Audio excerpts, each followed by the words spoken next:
नहमदुहु व नसल्ली अला रसूलिल करीम अम्मा बाद फ़ाऊज़ु बिल्लाहि मिनश शैतानिर रजीम बिस्मिल्लाहिर रहमानिर रहीम बलगल उला बिकमालिही कशफत दुजा बिजमालिही हसनत जमीउ ख़िसालिही सल्लु अलैहि व आलिही। इंतहाई बड़े मोहतरम पंजाब पंजाब की जबान पंजाबी जबान फरोग देने वास्ते ये जड़ा कट्ठ है ये कट्ठ करने वाले तमाम मुल्तज़मीन और इंतहाई काबिल एहतराम पंजाबी के फरोग दे विच दिलचस्पी लैन वाले सारे भैन भरावां मेरी तरफों अस्सलाम वालेकुम। मैं दुआ गो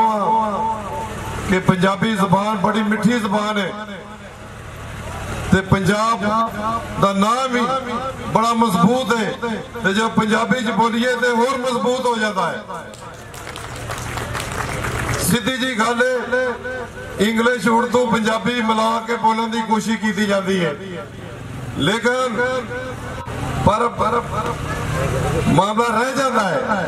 जदों खालस पंजाबी च गल बंदा करता है ते बंदे दी हिम्मत और ताकत दे विच भी इजाफा हो जाता है।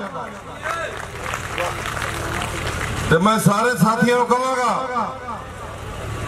पंजाबी होने दे नाते दिन रात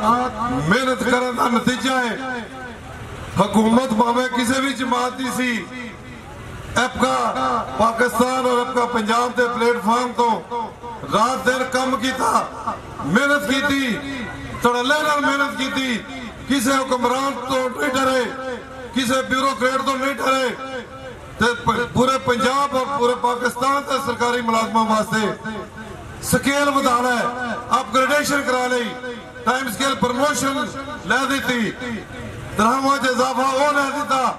जेड़े हुक्मरान क्या मत तक सरकारी मुलाजमों नहीं देना चाहते सन। अज पंजाबी च बोल के दिली खुशी महसूस हो रही है। मैं बड़ा खुश हाँ कि पंजाबी दे फरोग वास्ते सारे भैन भरा बैठे ने ते खुल के पंजाबी च बोलांगा ते कोई गलतियां नहीं कटेगा ते घोड़ा